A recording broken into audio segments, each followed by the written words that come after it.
Assalamualaikum warahmatullahi wabarakatuh. Salam sejahtera dan selamat malam.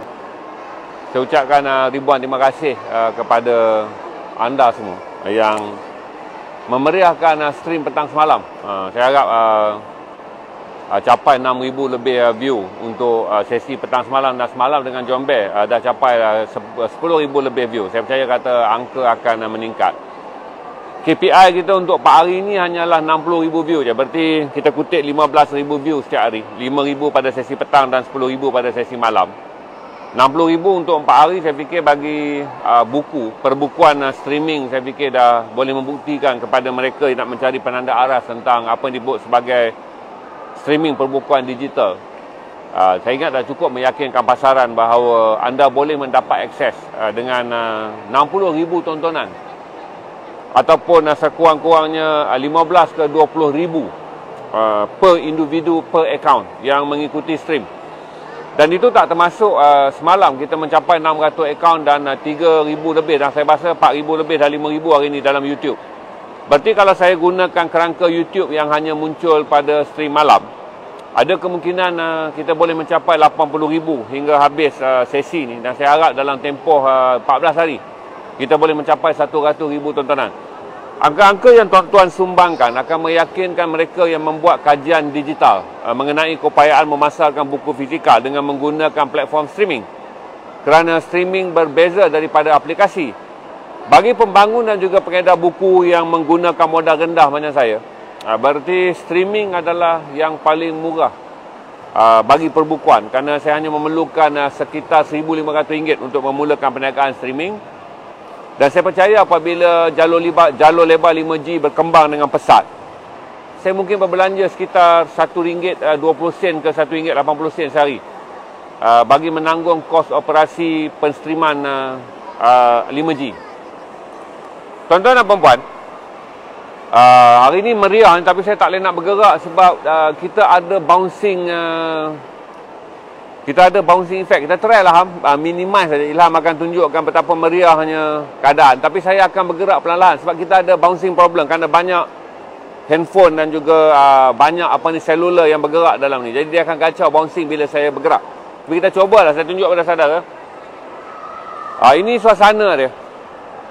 Saya fikir kata Ilham tunjuklah untuk saudara yang datang ke apa nama, lupa dah saya tempat. Ion Tebrau City, Ion Tebrau City JB. Tuan-tuan, saya kalau bab nama tuan-tuan memang lupa. Ion Tebrau City Johor Bahru. Jadi kita ada pada hari kedua. Alhamdulillah, inilah pertama kali ZRA Stream committed untuk menjadi rakan stream bagi festival buku. Dan saya pertama dan terakhir lah kot, sebab bila balik ni 7 hari bulan September, ZRA Stream akan melancarkan studio saya sendiri di Ceras.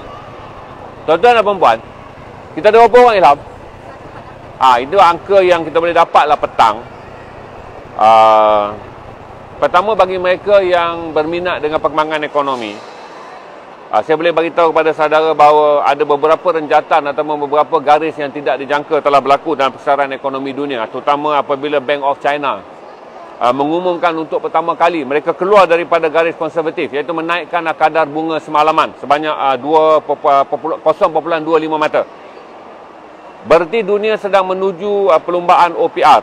Bagi mereka yang tak tahu, adalah menaikkan kadar pinjaman faedah bank bagi mengukuhkan kedudukan mata wang masing-masing dan merendahkan kadar inflasi dalam negeri. Berarti secara tradisinya, Amerika dianggap sebagai the godfather of OPR. Jadi Amerika adalah negara yang sentiasa apabila dolar terjejas, mereka menaikkan OPR. Kadar semalaman 0.25%, Bank of America atau Fed, disebut Fed ni, FED, telah membuat 3 kali kenaikan. Berarti Amerika menjadi negara yang menaikkan kadar pinjaman semalaman yang paling tertinggi di dunia dengan 0.75%. Malaysia sudah pun menaikkan 0.25% dan September dijangka. Sekali lagi kita akan naik pada 0.25% menjadikan 0.50%. Berarti mereka yang membuat pinjaman perumahan paling terasa, dan mereka yang nak memulakan pinjaman baru akan juga terasa kerana kadar pinjaman semalaman akan meningkat. Tapi dijangka kemungkinan inilah cara untuk mempertahankan ringgit dan merendahkan kadar pertumbuhan inflasi. Kita berada pada kadar 2.3% hingga 2.8% bagi inflasi yang ditutup pada suku kedua tahun 2022 ni. Macam mana saudara tahu bahawa pertumbuhan ekonomi kita antara yang terpantas dan tertinggi di Asia Tenggara, iaitu kedua di belakang Filipina, di mana secara purata kita telah mencapai 6.9% kenaikan KDNK atau GDP tahun ini. Manakala Filipina secara puratanya dalam tempoh 6 bulan bagi tahun 2022 telah mencapai 7.4%. Berarti kalau saudara lihat bagi perkembangan ekonomi, Malaysia antara 10 negara yang terbaik di Asia yang berjaya mengekang dan memulakan rentak ekonominya dengan baik bagi tahun 2022, ketika ekonomi dunia yang dijangka pada pertumbuhan yang dijangka tumbuh pada kadar 6.1%, menguncup pada poin 3.2%. Kita doakan juga negara-negara jiran yang sedang mengalami kemelesetan yang sangat ketara, terutama Thailand, yang dijangka tumbuh untuk sepenuh tahun ini hanyalah 1.7% hingga 2.2%. Ekonomi Singapura juga berada dalam keadaan yang agak perlahan dengan jangkaan pertumbuhan hanya 4.4 hingga 4.6%. Berarti dengan langkah yang diambil oleh China, peminat-peminat yang selalu nak ambil berat dengan ekonomi, untuk pertama kali apabila rejim liberalisasi ekonomi China diperkenalkan pada tahun 1967, inilah pertama kali kadar bunga semalaman dinaikkan di China dan diikuti oleh Rusia. Berarti dalam tajuk jenakanya, dia ada tajuk jenaka sinikal dia tu, dia kata akhirnya China mengikuti Amerika.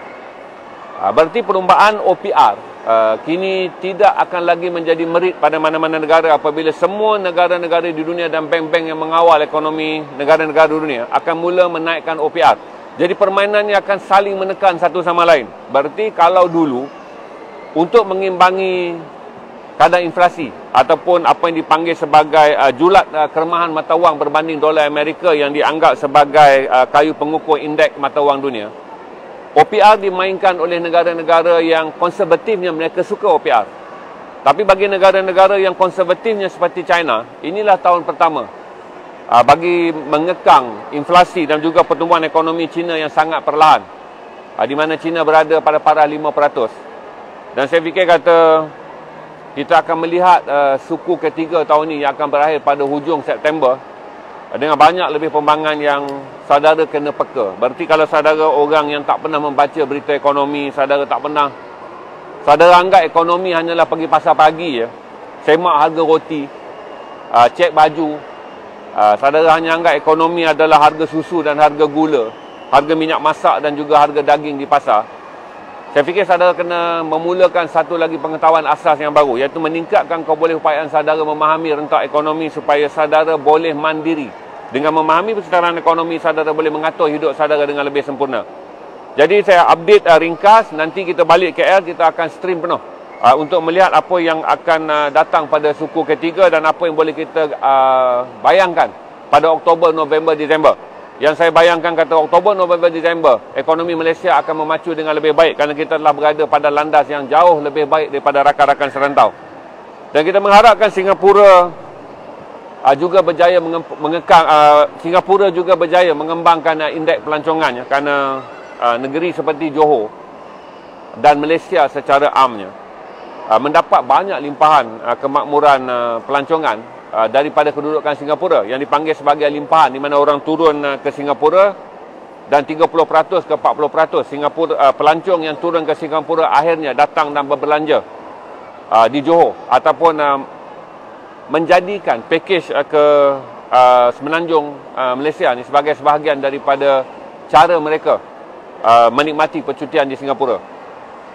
Selebihnya tuan-tuan, saya boleh bagi tahu kata kadar inflasi yang melanda negara-negara maju kemungkinan besar juga akan memberi impak kepada kita, kerana saya dah bagi tahu pada saudara bahawa kadar inflasi di Amerika mungkin capai 10% pada bulan September. Berarti waktu saya stream dulu 6 bulan pertama, Amerika mencapai 8.5% kadar inflasi. Bulan 7 dan bulan 8 Amerika mencapai 9.5% kadar inflasi. Berarti dengan kedudukan Amerika yang tak ada benda magic berlaku, tiada keajaiban ekonomi yang akan berlaku di Amerika. Walaupun mereka berjaya memperkukuhkan dolar, tapi kadar inflasi mungkin melepasi 2 digit pada bulan September. Untuk pengetahuan tuan-tuan, Rusia masih lagi boleh bertahan dengan berada dalam landas yang tidaklah begitu kritikal, di mana sebelum mereka melancarkan serangan ke atas Ukraine, kadar inflasi mereka adalah 7% selepas mereka melancarkan serangan ke atas Ukraine.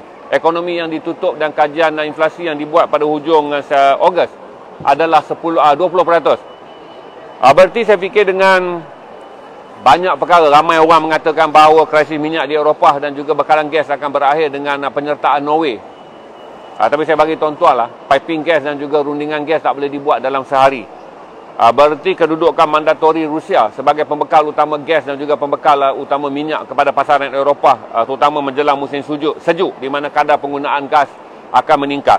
Dan saudara pun tahu bahawa penghasilan barangan berindustri pendasaran tinggi mula dicatu kerana Eropah terpaksa berfikir bagaimana menghadapi musim sejuk dengan mendapatkan bekalan gas yang terhad daripada Rusia.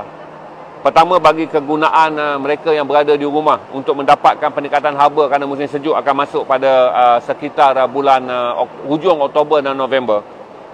Dan akhirnya negara-negara seperti Perancis, Jerman, Sweden, Belanda, Itali terpaksa menanti keajaiban yang berlaku sama ada mereka mampu untuk menjarakkan diri daripada Amerika dan kemudian menarik sekatan perniagaan ke atas Rusia. Saya dah rasa panjang ni, kita dah boleh pergi kepada tajuk ni, kiamat cuaca ni. Kalau tuan-tuan yang follow, Ilham akan bagi link pada saudara. Saya galakkan saudara langgan channel ni. Ini adalah sebuah channel tempatan, Astrolab ni. Saya fikir kata channel yang digerakkan oleh sekumpulan rakyat Malaysia yang mahukan pembekalan kandungan berimpak tinggi. Saudara langgan je Astrolab. Saya dah bagi tahu pada saudara APHD langgan. APHD berada di YouTube. Astrolab berada di platform Facebook dan juga YouTube. Supaya saudara ada sumber rujukan. Kerana saya juga adalah orang yang merujuk kepada banyak sumber yang buat opitoria. Cuma saya opitoria stream. Kalau saudara ada masa, saudara baca saja yang reading. Ini adalah yang terkini. Mempunyai asas dan juga mempunyai dipanggil sebagai koheren, iaitu kesinambungan data. Kerana apa yang dikeluarkan oleh Astrolab mengenai jangkaan kita akan dilanda suhu terburuk dalam sejarah dunia Malaysia, iaitu pada 2025 hingga 2035. Di mana kalau mengikut kajian dengan kedudukan kita sebagai negara yang berada dalam ayunan Khatulistiwa atau dipanggil ayunan angin lembut Khatulistiwa, kalau selalunya kita bukanlah yang tinggi impak dia, tetapi dalam kajian ini menunjukkan bahawa pada tahun 2025 hingga 2030, Malaysia akan dilanda kemarau panjang 5 musim berturut-turut. Manakala tahun 2031 hingga 2035 akan dilanda banjir besar berturut-turut. Ini adalah 10 tahun yang dikaji dengan melihat paksi bumi telah bergerak 23.5 darjah. Jadi saudara ambil benda ni untuk tambah pengetahuan saudara, kerana El Nino secara klasiknya diukur pada tahun 3 dan tahun 7. Zaman saya belajar dulu, kita ada El Nino 83, 87. Kemudian kita ada 93. Kemudian kita ada El Nino tahun 2001, 2004. Kemudian kita ada 2011, 2014. Dan yang terakhir kita ada 2021. Berarti dengan melihat data yang sedang disusun dan dikaji semula oleh pemain-pemain teknologi yang mengkaji alam sekitar, mereka menggambarkan pada 2025 hingga 2035 teori El Nino yang diukur secara klasik, iaitu pada 3 dan 7. Itu setiap 3 tahun kalau datang musim kemarau yang teruk, tahun yang keempat iaitu 7 dia akan datang musim hujan yang teruk, balik tahun 3 dia akan datang kemarau yang teruk. Tetapi dengan saudara dah lihat sekarang ni sepatutnya kita kemarau. Bayangkanlah tuan-tuan, sekarang sepatutnya kita akan masuk kemarau di mana indeks suhu yang disukat di Sepang dah boleh capai 40 darjah Celsius. Itu kebiasaan. Bagi mereka yang tanam mangga harum manis di Perlis, ini adalah musim yang terbaik yang tuan-tuan tunggu. Kerana ini haba panas akan masuk ke Perlis pada 37 hingga 38 darjah Celsius. Tapi anehnya 7 negeri di Semenanjung termasuk Sabah, Sarawak dan Labuan, Johor, Selangor, Perak, Kedah dan juga Pulau Pinang masih lagi dihambat hujan ketika kita berada dalam pinta kemarau. Berarti kita dah selesai dah El Nino. Kita sedang menghadapi La Nina yang kita alami sekarang, La Nina. Berarti itu menjadikan salah satu rahmat adalah mereka yang berada di Lembah Kelang. Kerana orang yang di Lembah Kelang yang sepatutnya menghadapi musim kemarau dan kemungkinan kita ada krisis air. Tapi alhamdulillah Allah lindungi tahun ni. Kita tak ada krisis air, kita menerima taburan hujan yang tinggi. walaupun menimbulkan sedikit bencana di Kedah dengan banjir yang teruk di Titi Hayun dan banjir yang teruk di Baling dan banjir kilat yang melanda Shah Alam pada minggu lalu. Tapi secara puratanya, kebanyakan empangan takungan air yang membekalkan kepada 2.9 juta isi rumah di Lembah Kelang, iaitu takungan air utama yang datang daripada Kelang Gates dan takungan-takungan yang lain yang berada di Lembah Kelang, boleh bertahan dan krisis air tidak berlaku. Jadi saya bagi tahu juga pada saudara, mulai sekarang jadilah orang Malaysia yang cerdaslah dalam isu alam sekitar, tuan-tuan. Kerana tuan-tuan tak boleh lagi jadi orang yang tahu tarikh artis kahwin cerai. Saudara tak bolehlah lagi jadi orang yang bila pergi kedai kopi, tambah jap pun saudara boleh cerita kisah hidup artis. Tapi saudara buta perkara yang paling complicated, apa yang dipanggil sebagai the perfect storm. Kerana the perfect storm dijangka bermula pada 2023 hingga 2024. Apa yang disebut perfect storm adalah taufan yang menimbulkan kekacauan ekonomi, taufan yang akan menimbulkan kekacauan politik, taufan yang akan menimbulkan kekacauan iklim. Dia akan berlaku serentak. Dulu kita tengok iklim berlaku pada tahun ganjil 7 dan 3. Kemudian sekali ada perang. Sebab perang yang terakhir yang besar pun yang mencetuskan krisis dunia adalah 2001. Apabila Amerika menyerang Iraq dan kemudian Amerika menyerang Afghanistan. Yang lain tu hanya perang-perang yang berskala kecil yang tak ada impak pada ekonomi. Kecuali apabila Rusia menyerang Ukraine pada 14 bulan Februari tahun 2022. Berarti kalau tuan-tuan tak ambil berat tentang the perfect storm, tahun depan tuan-tuan akan menjadi orang yang hanya mengharapkan fit. Orang sumbat kat mulut tuan-tuan, tahulah tuan-tuan tentang perkara. Orang sumbat pada mulut tuan-tuan, tahulah tuan-tuan tentang perkara. Saya nak galakkan orang Malaysia untuk meningkatkan kesedaran dignity saudara. Supaya saudara ni taklah lagi faham dan dianggap sebagai pandai politik ya. Maksudnya saudaralah yang boleh menentukan parti mana. Cakap saudaralah yang boleh menggambarkan parti mana akan menang. Siapa yang akan menjadi Perdana Menteri. Cakap saudaralah kononnya cukup maklumat untuk mengatakan siapa dalam politik. Tapi saya fikir kata dah sampai masanya orang Malaysia menjadi bangsa yang celik ekonomi dan bangsa yang celik alam sekitar. Kerana bila datang the perfect storm, tuan-tuan kena bersedia kerana kalaulah La Nina dan El Nino ni bergabung, sekarang dunia kehilangan 110 juta tan gandum. Berarti 77 juta tan yang telah pun dituai di Rusia dan 12 juta tan yang telah dituai di Ukraine.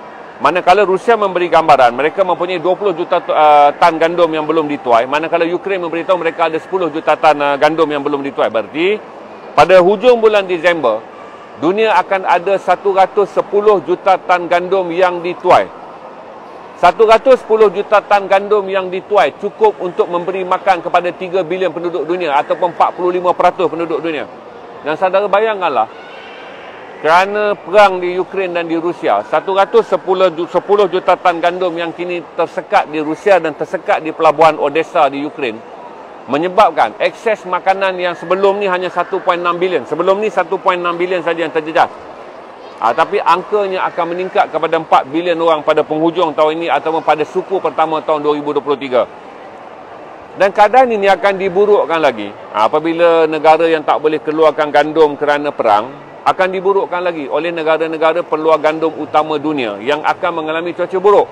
Saya cerita pada saudara, kalau saudara baca artikel tu yang sekarang Ilham tengah pin tu, selain Terengganu yang digambarkan akan mengalami kemarau terburuk di dunia 2025 hingga 2030. Terengganu digambarkan sebab kita tak pernah melihatlah pasak kemarau jatuh di Terengganu. Pasak kemarau selalunya datang di selatan tanah air ataupun paling selalu pasak kemarau akan datang di utara. Berarti biasanya pasak kemarau ni ancaman dia yang terbesar adalah penanaman padi di Kedah dan juga penghasilan hasil tani iaitu mangga harum manis di Perlis. Tapi kali ini pasak kemarau akan melintas banjaran Teti Wangsa dan akan kekal di Terengganu. Yang sebelum ini Terengganu dianggap sebagai pasak tengkujuh. Kerana kita tahu Kemaman, kita tahu daerah-daerah di Terengganu kebiasaannya mengalami banjir besar. Hingga apa kita sebut akhir Disember dia akan mengalami banjir besar. Tapi apabila Terengganu menjadi fokus kepada pasak tengkujuh, berarti pengetahuan dan juga geografi yang kita belajar secara konservatif dan konvensional kini sedang berubah. Sebab itu saudara baca sekarang ni tentang perubahan 23.5% kedudukan paksi dunia, peningkatan air, dan juga akhirnya saya beritahu pada saudara kata perfect storm ni 1 dan 2 mungkin kita boleh adjust lah. Sebab itu bahagian 1, perfect storm digambarkan sebagai tinggalan daripada kesan COVID. Saya fikir kata kita dah recover 60 ke 70% je. Kebanyakan telah dibuka. Ekonomi telah berjalan. Tapi sekarang yang paling besar kita alami masih lagi boleh dikawal di bawah seliaan manusia, iaitu kesan industri akibat berlaku perang Ukraine dengan Rusia. Di mana untuk makluman saudara, selain daripada gandum, perang Ukraine dan Rusia juga menyebabkan banyak industri berat di Eropah tak dapat berjalan. Satu, kerana Rusia mengugut untuk tidak membekalkan gasnya. Dan yang kedua, Ukraine adalah pengeluar kebanyakan hasil bumi yang digunakan dalam industri microchip kereta. Satu Dan yang kedua, saya bagi tahu pada saudara, kalaulah rundingan perang ini dicapai sekurang-kurang pada hujung tahun, kerana tak mungkinlah mereka akan membiarkan 110 juta tan gandum yang boleh dibekalkan kepada 4 bilion penduduk dunia musnah begitu saja. Tapi ada satu lagi yang menjadikan perfect storm, di mana ujian ke atas dunia akan berlaku serentak, iaitu tentang perubahan suhu climate change. Saya beritahu pada saudara kata Itali sendiri mengalami kejutan yang sangat besar, kerana bagi 200 tahun yang dikaji. Berarti start 1800 Itali mula melihat climate change yang mereka alami. Kata Itali, dalam tempoh 200 tahun, jadi berarti 1800 bawa ke tahun 2000, 200 tahun. Suhu yang meningkat di Itali hanyalah 1.4 darjah Celsius. Dia ada 1.44 sebenarnya darjah Celsius. Itu 100 tahun yang dikaji. Tapi bagi 80 tahun yang terakhir, berarti bermula pada 1960, bawa kepada 1940, bawa kepada tahun 2020. 80 tahun yang terakhir dikaji, suhu naik 2.4 darjah Celsius. Berarti dalam tempoh 80 tahun, 1 darjah Celsius. Ia memberi kesan yang sangat besar, di mana untuk pertama kali Itali mengalami kenaikan suhu 40 darjah Celsius, menyamai apa yang dialami oleh India Utara. Sebab tu kalau tak mustahil, kalau saudara tengok Itali sekarang, Itali sedang bercerita tentang kemarau yang kali terakhir mereka alami 2008. Tapi tak seteruk sekarang. Dan kalau saudara tengok pula bagaimana lagi ayunan kemarau di Eropah, saudara akan lihat laporan bulan Jun dan bulan Julai, di mana kebakaran hutan yang sangat dahsyat berlaku di Sepanyol. Hingga untuk pertama kali, Perdana Menteri Sepanyol terpaksa turun ke lokasi untuk membuatkan rakyat Sepanyol reda daripada terkejut. Kerana Sepanyol tak pernah mengalami kebakaran hutan. Kerana Sepanyol bukanlah Amerika dan Sepanyol bukanlah Australia, yang mana setiap kali berlaku kemarau, kebakaran hutan adalah biasa. Sepanyol menjadi negara yang dianggap sebagai sifar kebakaran hutan. Jadi bila berlaku kebakaran hutan akibat kemarau yang teruk pada Jun dan Julai, untuk pertama kali saudara tengok Perdana Menteri dia menjadi sibuk menguruskan hutan. Berarti kalau baca rekod saudara Google lah, Prime Minister Spain, Prime Minister ni, saudara Google Perdana Menteri yang dulu tak ada gambar melawat hutan, kecuali Perdana Menteri yang sekarang melawat hutan. Daripada situ kita faham dah bagaimana kita membaca data seriusnya seorang pemimpin melihat tragedi dan bencana yang berlaku di negara. Jadi saya share dengan saudara tentang dua benda ni dalam stream buku, bagi meningkatkan kita semua. Akhirnya tuan-tuan, kalau kita orang yang tak minat membaca dan tak minat pada pengetahuan, sampai bila lah tuan-tuan kita akan jadi orang yang kemudiannya play victim lah. Kamilah rakyat yang dimangsakan, inilah akhir zaman, hukuman yang diturunkan, inilah salah pemimpin politik. Saya fikir kata kalau akhir zaman ada tarikh pun tuan-tuan, lusa, esok kita kena bekerja. Kerana ibadat dan kerja adalah satu yang diperintahkan oleh Allah. Apatah lagi bagi tarikh yang kita tak nampak. Berarti walaupun saudara nak berzikir akhir zaman tuan-tuan, jadilah orang yang melalui akhir zaman dengan usaha. Berarti semakin hujung perjalanan dunia, semakin meningkat perjuangan kita untuk menegakkan agama. Apa yang kita nak tegakkan agama adalah bangsa, agama dan juga bangsa ni tak dibuli. Negara yang menjunjung agama dan juga bangsa ini tidak diperlekehkan. Jadi tuan-tuan, jangan jadikan akhir zaman sebagai ucapan untuk menggambarkan tidur nyenyak dan serah semua pada takdir. Okey? Saya rasa itu update yang saya bagi. Kita ada berapa orang, Ham? Alhamdulillah, lepas 300 saya dah gembira dah. Berarti hari ini adalah Killing Day. Jumaat, Sabtu, Ahad ni tuan-tuan, orang stream macam saya patut pergi main golf. Tapi tak ada hari kita berhenti menyebarkan ilmu. Sebab tu saya berhenti dah berfikir. Liga Inggeris tak ada orang tengok stream. Hari Ahad orang nak shopping. Saya berhenti nak menyalahkan orang. Saya tanya diri, kau nak stream ke tidak? Kalau kau nak stream, kau stream lah. Janganlah kau kata Jumaat tak payahlah nak. Jumaat orang keluar. Cuti Johor, orang keluar pergi jalan-jalan. Sabtu tak payahlah nak. Orang sibuk nak tengok Liga Inggeris. Sebenarnya, apa saja yang ingin kita lakukan, bukanlah orang alasannya. Subjeknya adalah diri kita. Jadi tak pernah saya stream petang. Tapi sebabkan saya excited ni, kali pertama lah tuan-tuan, orang buat organize buku ni panggil ZRA stream. Dia dapat 300 lebih, dan besok kalau kita kicking total view 5,000, kita boleh cross impression like 600. Saya dapat komen lebih 250. Tuan-tuan komen, tapi janganlah komen Assalamualaikum, hadir. Komen yang proaktif lah tuan-tuan. Komen maksudnya banyakkan lagi cerita tentang suhu, banyakkan lagi cerita tentang climate change. Nanti kadang-kadang saya balik penat saya kira, sebab yang saudara bagi salam saya tak kira. Dia jenuh saya, sebab saya nak kira organic and genuine comment, iaitu comment with brain. Bukanlah saya merendahkan salam, taklah, tapi say something yang saya boleh tahu kata engagement saya dengan penonton tu make sense, untuk count sebagai genuine engagement.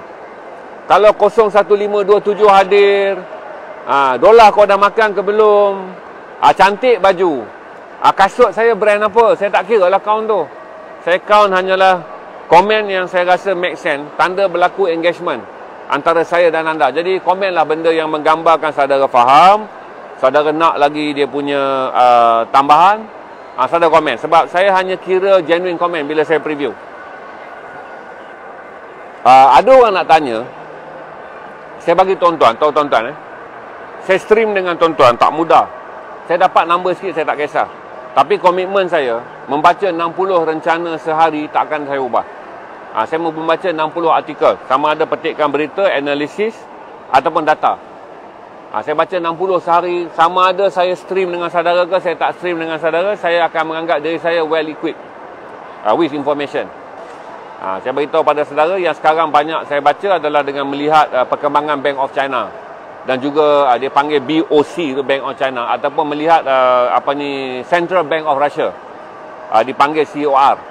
Kerana kedua-dua bank ini juga kita akan lihat untuk ukur bahawa tidak semuanya kita lihat apa yang dilakukan oleh Fed, itu Bank Pusat Amerika. Tak semuanya kita lihat apa yang dilakukan oleh bank-bank Eropah, terutamanya IMF lah, yang dianggap sebagai tycoon ekonomi ni, tabung kewangan antarabangsa. Saya mula mengalih dan juga melihat reaksi bank-bank daripada negara-negara yang juga mempunyai peranan.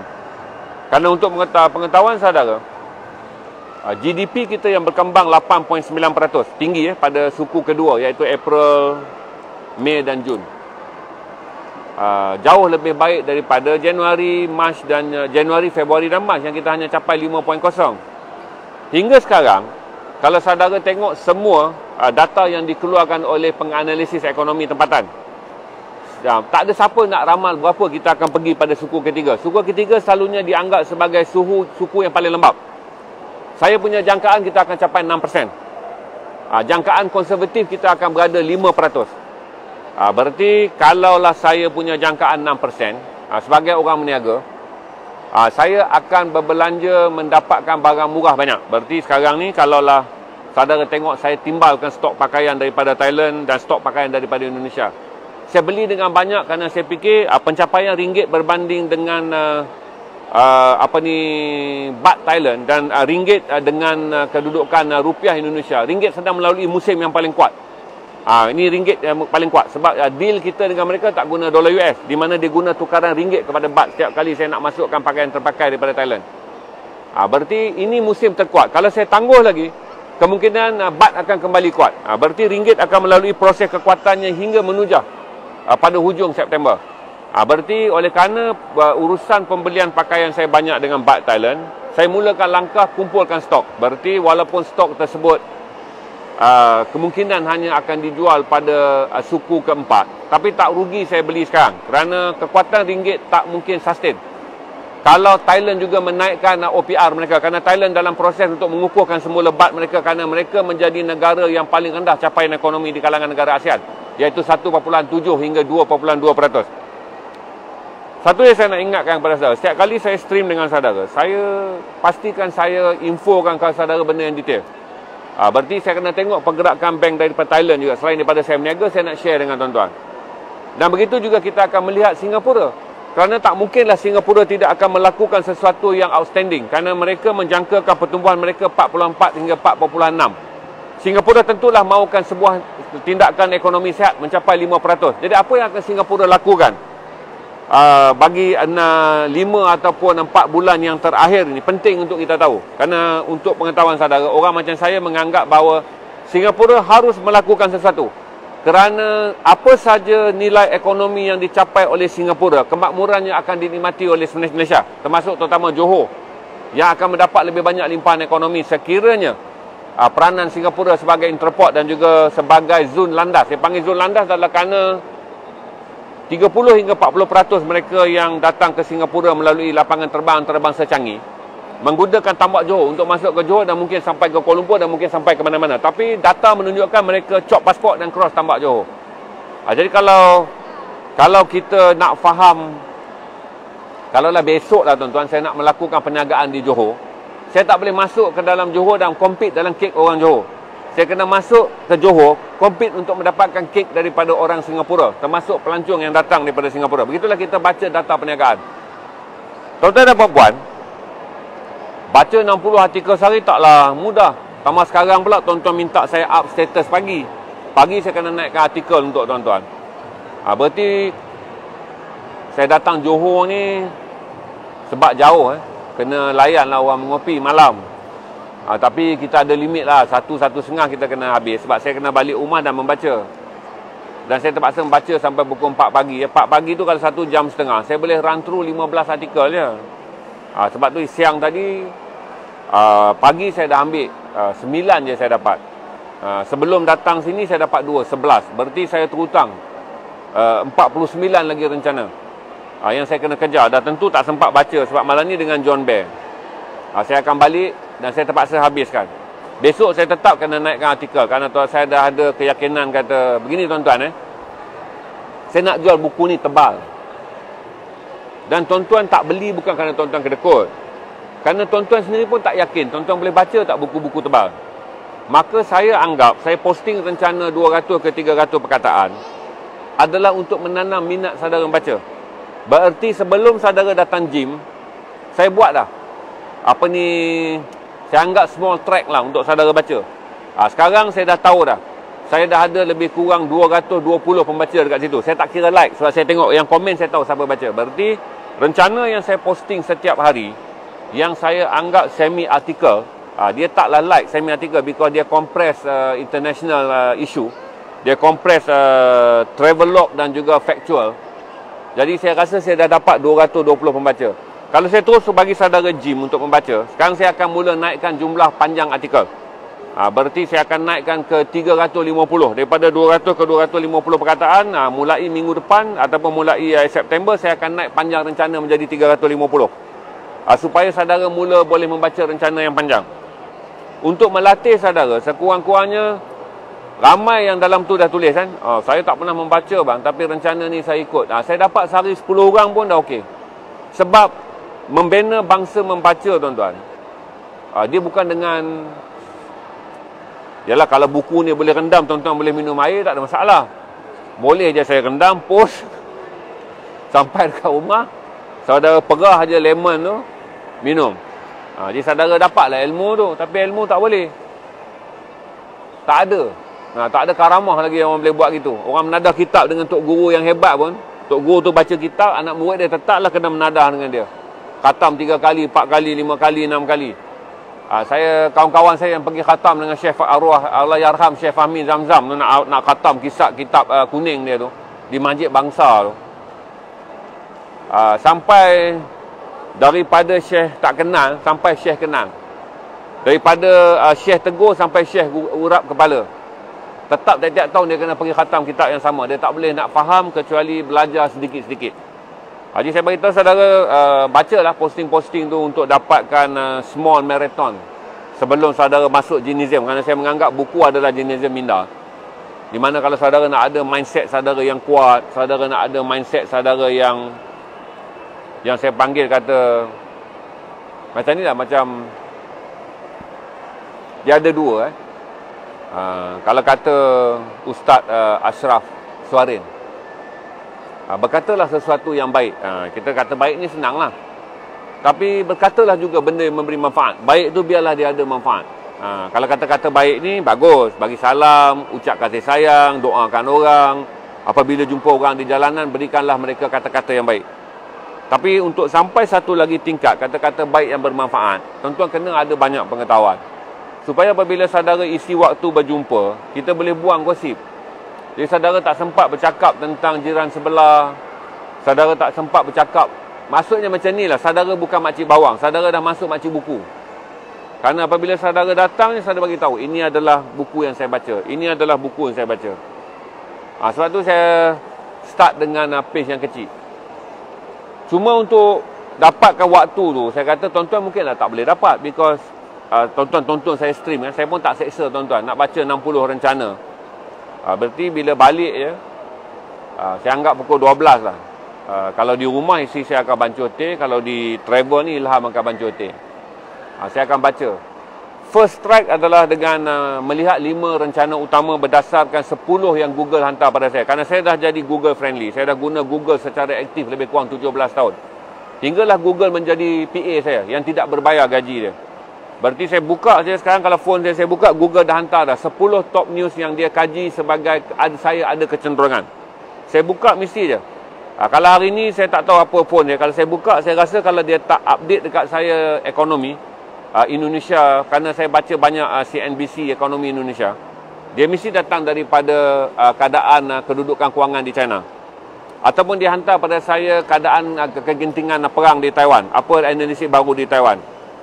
Atau saya mungkin dapat update apa perkembangan manuver tentera dalam perang Ukraine dan Rusia. Dan mungkin juga saya dapat update daripada White House, kerana saya juga membaca secara detail semua statement-statement Joe Biden di bawah White House. Saya hanya Google Joe Biden White House, supaya Joe Biden yang saya baca ni hanyalah kenyataan yang dia cakap sebagai Presiden Amerika. Sebab tu kita kena tulis Joe Biden White House, kerana White House adalah kata kunci untuk mencari berita Joe Biden yang bersangkut dengan kenyataan rasmi beliau sebagai Presiden. Jadi semua benda ni saya baca lagi, habis 4:30. Dan saya tak boleh tidur, nanti terbabas. Lepak sekejap dan waktu tu lah saya menulis artikel. Pasal artikel ni saya tulis pada saudara, dia punya draft saja 30 ke 45 minit. Saya tulis draft. Kemudian saya edit, di mana saya menganggap kata mana yang buang masa saudara, cut. Saya pilih je. Yang tadi saya tulis berdasarkan apa yang saya nak bagi tahu saudara. Kemudian saya kena duduk pula dalam kasut saudara dengan 5 ke 8 minit masa saudara ada. Apa yang saudara tak nak tahu? Ini saudara tak nak tahu. Ini saudara tak nak tahu. Tak nak tahu, saya akan potong. Because saya akan jaga rencana saya antara 200 ke 250 patah perkataan untuk anda. Dia habislah sampai subuh. Dan lepas subuh saya tidur. Biasanya saya akan jaga pukul 10 pagi. 10 pagi adalah waktu penting, kerana saya terpaksa menjawab semua komen. Walaupun saya tak ada jawapan yang panjang, saya hantarlah love, saya hantar shake hand, saya hantarlah apa yang selalu saudara tengok. Sebab saya akan tanda komen saudara dibaca, sebab saya akan monitor komen. Dan kemudian saya akan membaca lagi, kerana berita yang terpenting yang akan keluar daripada Amerika adalah pukul 2 pagi Malaysia. Sebab tu saya kena delay waktu membaca. Pukul 12 bawa pukul 2 tu saya kena baca berita yang bukan Amerika dulu. Cepat-cepat lari source yang non-American. Sebab nanti pukul 2 saya akan mula masuk melihat BBC update dan juga CNN update. Saya juga tengok New York Post, kerana Amerika bermula pagi. Pukul 2 semua story penting daripada Amerika akan masuk. Berarti story daripada Asia sedang tidur. Utusan tidur, Kompas tidur, Detik.com tidur, Sinar Harian tidur, Malaysia Kini tidur, FMT tidur. Itu waktu tak berlaku berita di Malaysia. Eropah sedang bergerak laju. New York Post, CNN, BBC Online, CNBC, MSNBC, semua tentang flash news. Reuters, agensi semua akan hantar news dengan cepat. Itu adalah waktu yang saya kena baca. Dan pagi, bila saya bangun baru saya baca local news. Saya dah baca local news untuk tengok bagaimana local news compress international punya news. Berarti sama tak rentak dia. Dah tentulah berbeza tuan-tuan, kerana local news akan start pagi dengan sekarang adalah perbicaraan. Saudara akan dapat update perbicaraan yang sedang berjalan. Kalau Isnin sampai Khamis, Jumaat tak ada perbicaraan. Jumaat biasanya kita akan mendapat banyak berita yang tak begitu relevan untuk saya lah, pasal komen politik, pilihan raya, kes pemenjaraan, kes parti apa semua. Menjadikan saya tinggal local news. Kecuali sekarang local news saya cuma follow kejuaraan badminton dunia. Itu pun bila Lee Jizia dah kalah, saya dah stop follow lah. Tapi kita masih ada lagi bergu campuran dan juga bergu lelaki yang bertanding di peringkat suku akhir. Saya akan follow dan saya akan flash untuk mula melihat. Satu adalah source China Morning Post. Saya kena baca untuk saudara. Saya kena baca Nikkei Japan untuk saudara. Kemudian saya akan pindah pergi detik.com untuk saudara. Saya akan pergi juga ke kompas.com untuk saudara. Dan kemudian barulah saya baca alternatif yang lain lah. Sama ada capital.com.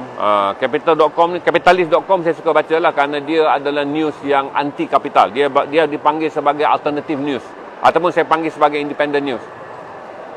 Dan lengkap 60 tu tuan-tuan, dalam pukul 2 petang, 3 petang barulah saya dapat kesimpulan apa yang saya nak stream malam. Kalau sekarang ni saya kena buat keputusan lagi awal. Sebelum solat subuh saya dah kena buat keputusan dah, petang ni saya nak stream apa. Sebab sekarang saya jalan 2 kali stream. Tapi kalau saya nak stream malam, decision nak stream tu pukul 2 petang saya dah dapat. Lepas tu pukul 3 saya dah start lah, tak bercakap dengan orang, bercakap seorang-seorang, menghafal fakta, susun ayat yang saya akan cakap dengan saudara. Dan biasanya saya tak rela diganggu lah. Dan malam pukul 8 saya tak suka dipanikkan oleh keadaan. Sekarang ni saya jadi panik keadaan kan, sebab saya kena pergi cari set, saya kena cari lokasi. Dah tengah berjalan tu duk ingat detail nak susun pada saudara, tengok pula lampu gelap, KL hujan. Sampai dekat lokasi pula di BKL ada. Tak boleh nak parking. Sampai Bukit Bintang pula, tiba-tiba ada sound daripada supermarket buat sale. Supermarket tak pernah lah pula speaker. Hari saya nak pergi tu dia bunyi pula sound jualan murah. Jadi ada banyak gangguan. Maka itu saya fikir kata untuk kuatkan Opito dia, saya kena back to studio ya, untuk membolehkan satu adalah akses saya membaca tak terganggu kerana saya bergerak di jalanan. Jadi saya perlukan ruang membaca dan ruang mengumpul data. Dia tak susah kumpul data tuan-tuan. Cross tu yang paling payah. Sebab setiap data yang datang daripada CNN, saya tak boleh tolak bulat-bulat. Dia CNN flash je data, katalah CNN flash data, Ukraine berjaya menembak jatuh 2 pesawat Rusia. Saya kena cross pergi ke Anadolu, agensi berita Turki berbahasa Inggeris. Saya kena pergi ke Anadolu dulu, cek di Anadolu, klik benda yang sama, letak belakang Anadolu. Kemudian saya kena pergi kepada agensi ataupun kepada Reuters ataupun pergi FPTN. Nak cepat lagi kan, sampai paling cepat tuan-tuan akan gelak, saya kena pergi ke Hindustan News, sebab dia orang paling cepat. Dalam kes perang Ukraine dan perang Rusia, kita tak tahu kenapa pembaca bahasa Inggeris yang berpengkalan di Pakistan dan di India menjadi lebih obses kepada kita. Sebab tu Hindustan News akan keluar lebih cepat. Hindustan News satu-satu news yang ketika mereka malam, mereka masih lagi jalan feed news yang penting daripada Amerika. Berarti kan kita kan pukul 12 malam ataupun kita pukul 3 pagi. Berarti India dan Pakistan berada dalam pukul 10 malam, bawa ke 12 malam. Sepatutnya dia tak ada 2 minutes ago, 3 minutes ago. Pasal dia panggil waktu tidur, dia dah stop. Tapi Hindustan News ni, kalau saya jangka Malaysia 5 pagi pun, dia dalam 12 tengah malam, saya akan tengok feed news dia 3 minutes ago, baru release je. Menjadikan saya stay di Hindustan News untuk mendapat berita berbahasa Inggeris yang berpengkalan di India, yang memberi fokus kepada berita perang. Tumpuan dia adalah pada berita perang. Jadi saya kena baca. Berarti macam itulah tuan-tuan, perkhidmatan stream ni dia tak mudah, kerana satu dah dapat sumber, saya kena buat perbandingan. Berarti dia ada sumber perbandingan dia ada 3 cloud sumber kita panggil. Apa yang datang daripada sumber yang dipanggil sebagai bermodalkan kapitalis ataupun dipanggil sebagai orientasi Yahudi lah. Dia CNN, BBC, New York Post, American Online lah, di bawah AOL ni. Semua syarikat-syarikat ni kita anggap sebagai mempunyai kesinambungan yang sama. Dia koheren yang sama. Okey, berarti saya dapat berita yang saya anggap dipanggil sebagai apa? Dipanggil sebagai pro-Amerika ataupun dipanggil sebagai Western Bloc News. Saya kena ambil kumpulan neutral dia.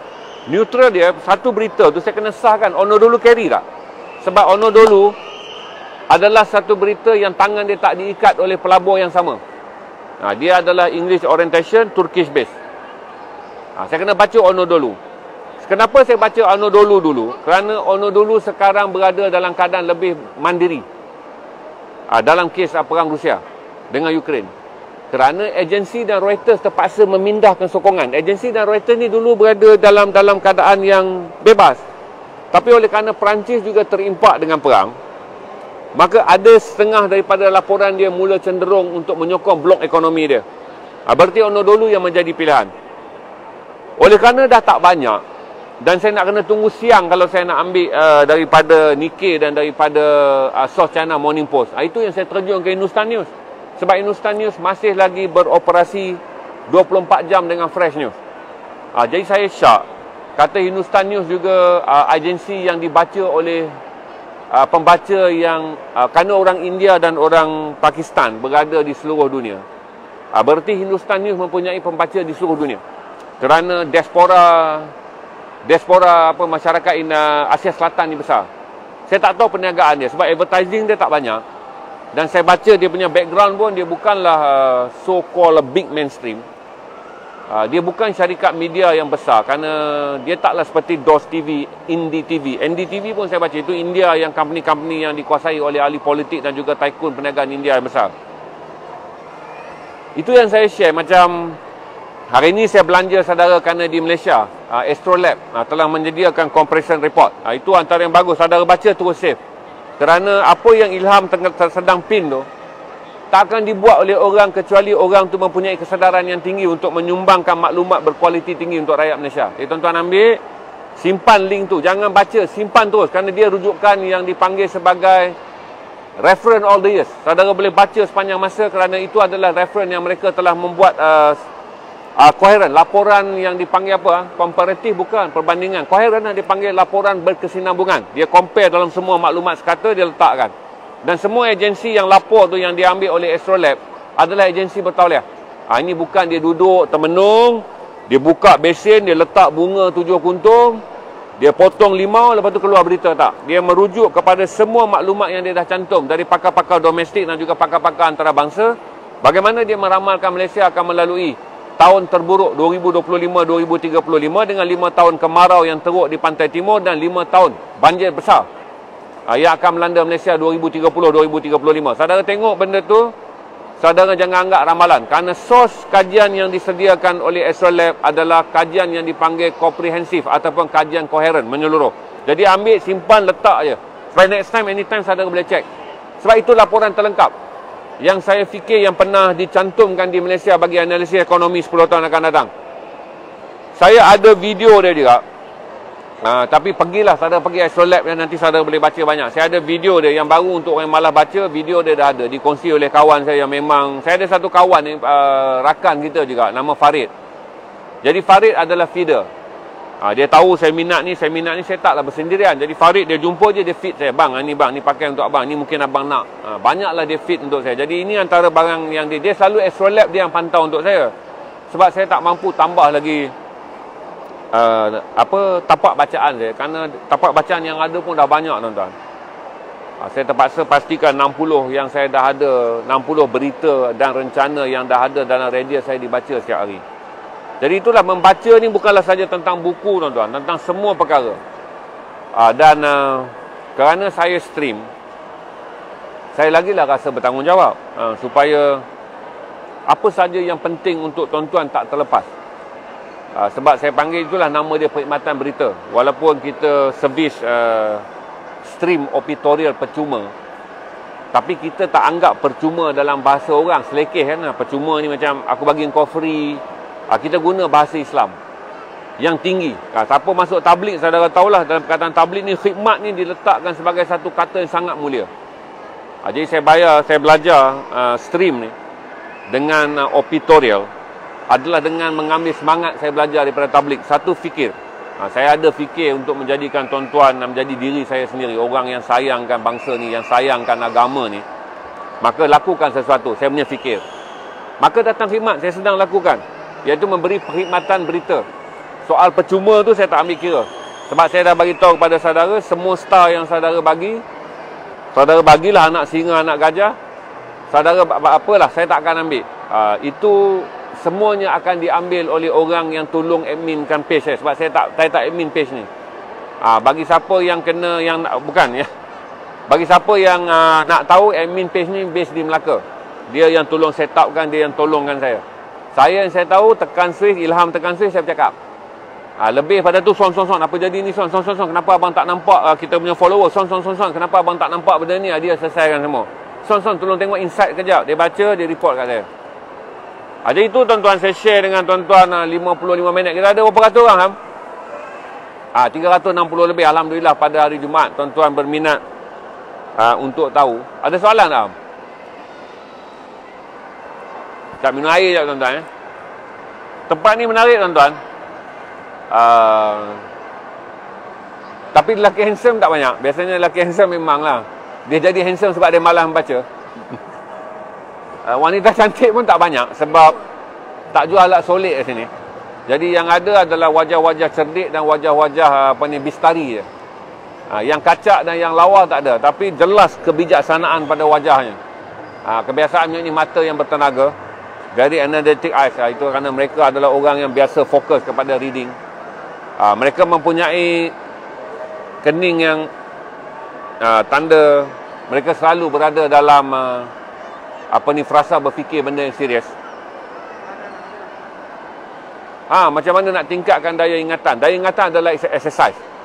Okey? Kalau nak girlfriend kita ingat kita, dua je lah. Waktu dia perlukan kasih sayang, kata I love you. Waktu dia kurang ajar, bagi penampar. Dia akan ingat kita. Daya ingatan tak datang dengan free. Berarti ingatan dilatih. Tuan-tuan, semua orang ingat, semua orang Malaysia dia ada satu spektrum yang sangat naif dalam menafsirkan apa Allah beri. Apa Allah beri adalah apa yang kita ikhtiar. Janganlah selalu, tuan-tuan, buat macam mana aku bodoh. Awak ikhtiar untuk bodoh, dapatlah bodoh. Buat macam mana, aku ni kan pelupa. Awak tak latih diri awak untuk ingat. Saya beritahu pada saudara. Oleh kerana saya obses pada angka, berarti saya baca sejarah. Kerana saya datang daripada latar belakang orang yang suka baca sejarah.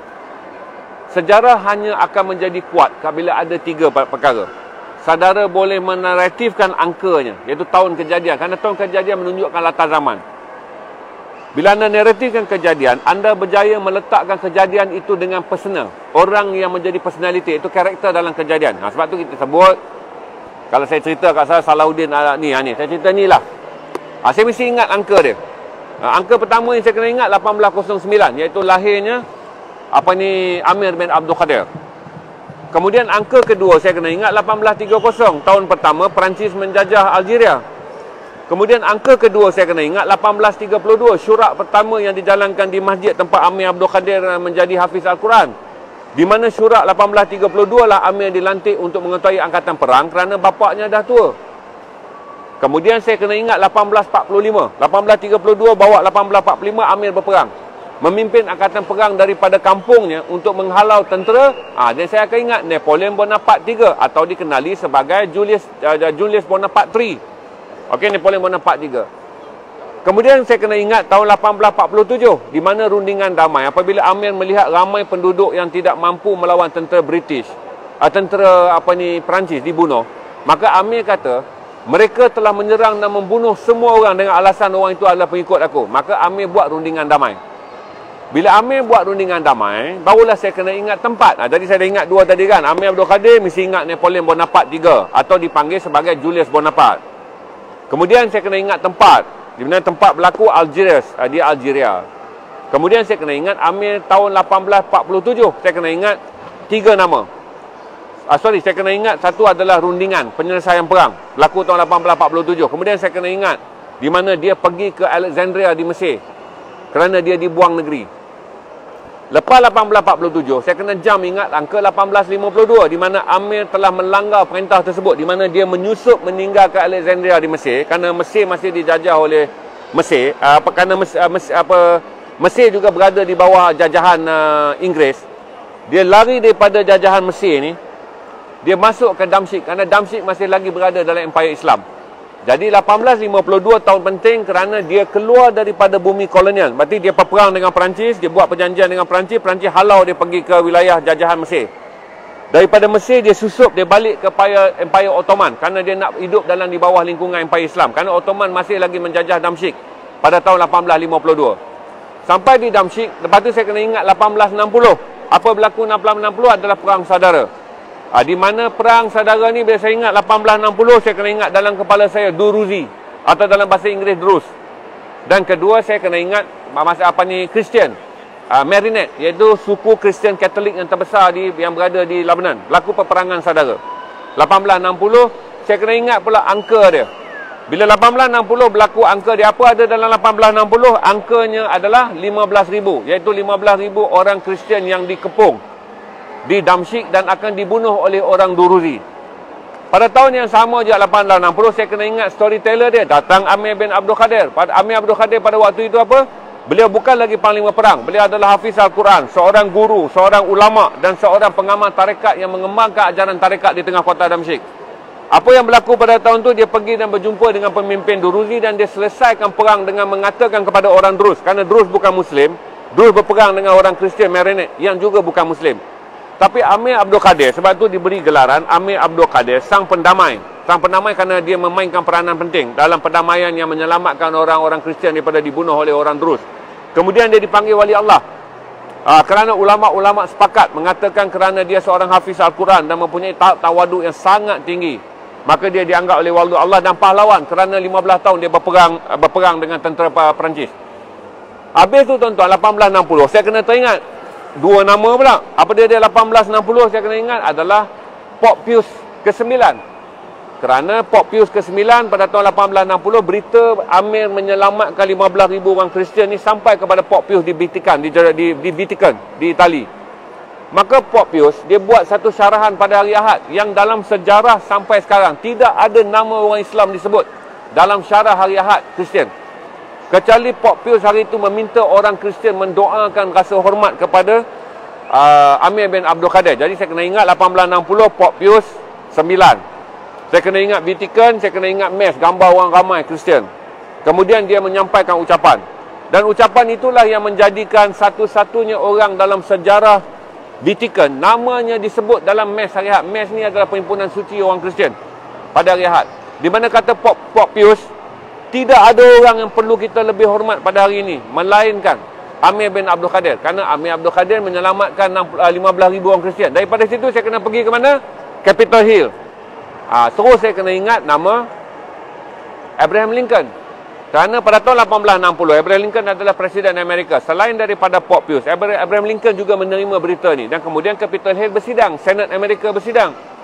Jadi di Capitol Hill lah, kata Abraham Lincoln, tidak ada lelaki yang perlu kita jadikan contoh tentang bagaimana berperang dengan secara yang betul, melainkan Amir bin Abdul Qadir. Jadi kata Abraham Lincoln, Amir Abdul Qadir ni, negara dia dirampas oleh orang Kristian Portugis, orang Kristian Perancis. Dia dikurung di Alexandria sebagai tahanan politik oleh orang Kristian Mesir, oleh orang Kristian British. Tapi kata Abraham Lincoln, mana lagi kita nak cari satu orang yang berperang dengan orang Kristian tetapi kemudiannya menjalankan rundingan damai untuk menyelamatkan orang Kristian.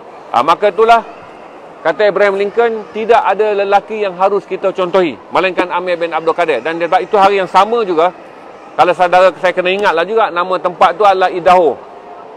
Di mana sebagai mengenang ucapan Lincoln yang sangat luar biasa, sebuah bandar kecil El Qadir, saudara Google jumpa El Qadir, dilancarkan di Idaho pada tahun 1860 sebagai tanda penghargaan Presiden Amerika ke atas Amir bin Abdul Qadir. Jadi macam itulah saya akan ingat keseluruhan buku ni. Itu saya ajar saudara tentang bagaimana saudara ingat tahun, saudara ingat personal dan saudara ingat latar. Maka saudara boleh naratifkan sebuah buku. Jadi teknik dia tu macam mana? Teknik dia tak boleh belajar. Kalau belajar sekejap je tuan-tuan, Universiti panggil saya jadi pencara, pegang kepala. Balik. Saya lah orang pertama buat ijazah satu hari 60 orang buat PhD, tuan-tuan. Ini adalah latihan 32 tahun. 32 tahun saya minat membaca, 28 tahun saya hidup dalam bilik berita. Jadi dalam bilik berita ni, tuan-tuan, kerja saya lah saya kena tahu semua berita sebab saya akan pilih berita. Kemudian saya kena rilis berita. Kalau silap berita tu dah keluar dekat TV, tuan-tuan, yang kena saya, wartawan tak kena sebab saya adalah penjaga maklumat. Saya adalah last gatekeeper. Saya buat lama macam tu, saya stream. Saya bawa lah 25 tahun disiplin saya bekerja sebagai newsman di newsroom. Untuk saya operatorial, berarti saya menjadi last gatekeeper kepada sumber saya sendiri. Sumber yang saya baca, saya cantum, saya jadi last gatekeeper. Jadi ingatan ni, dia dilatih, tuan-tuan. Saya tak percaya dia bakat pun. Dia adalah kerja kuat. Sekarang saya baca 60 berita ni, tuan-tuan, adalah hari yang menyedihkan. Sekali tuan-tuan kata, lah pula aku tak baca Quran tak sedih. Tak hafal satu juz tak sedih. Bukan, tuan-tuan. Saya mengisi bahagian yang saya anggap penting yang tak ada orang Islam isi, iaitu menjadi streamer yang memberi peningkatan ataupun menjadi orang yang membekalkan maklumat. Supaya orang Islam ni terupdate berita dia. Jadi saya adalah hari yang paling sedih. Kalau PDF yang saya turunkan, kalau PDF lagi panjang. PDF ni dipanggil kajian-kajian, dipanggil jurnal. Saya ada 4 jurnal lagi yang saya belum baca.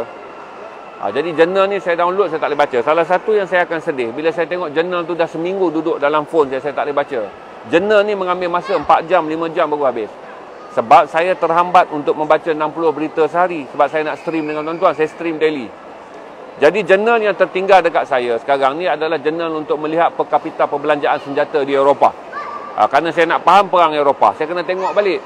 Berapa Jerman spend dalam 10 tahun terakhir, berapa Perancis spend dalam 10 tahun terakhir, berapa UK spend dalam 10 tahun terakhir. Dengan mengetahui tentang bagaimana negara-negara yang berada dalam persekitaran perang ni berbelanja jumlah wang perang dia, barulah saya boleh tahu negara mana paling bersedia untuk memasuki perang. Kerana kita tahu aset persenjataan dia. Seminggu lebih dah saya download, dah nak cari dia payah. Kawan carikan. Saya nasib baiklah ada kawan-kawan yang saya minta tolong apa saja, mereka akan tolong sebab mereka tahu saya stream. Jadi kalau saya minta tolong Paulina Ope Polo, saya minta tolong Syafinah Osman carikan bahan, mereka akan cari kerana mereka tahu Abang Zainal nak stream.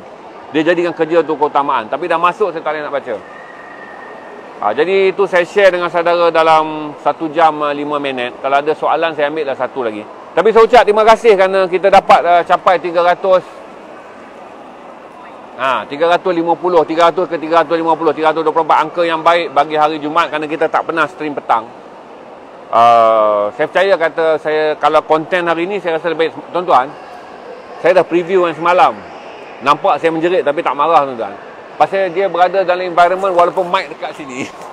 Tapi saya rasa macam sebab ni ada orang. Lepas tu saya rasa tempat ni bising. Saya cakap kuat. Bila saya balik kat bilik saya tergelak. Yang kau berjerit buat apa, Zainal? Mic kan dekat mulut kau. Jangan menjerit, Zainal. Mic dekat mulut.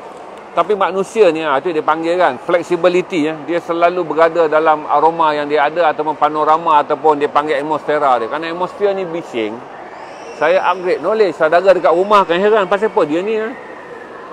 Kena saka ke apa? Tak, kerana pusaran bising. Saya ucapkan ribuan terima kasih. Assalamualaikum warahmatullahi wabarakatuh. Malam ni kita jumpa dari dataran Bandaraya Johor Bahru. Siapa yang nak minum kopi, turun sana. Habis stream kita lepak minum kopi. Assalamualaikum warahmatullahi wabarakatuh.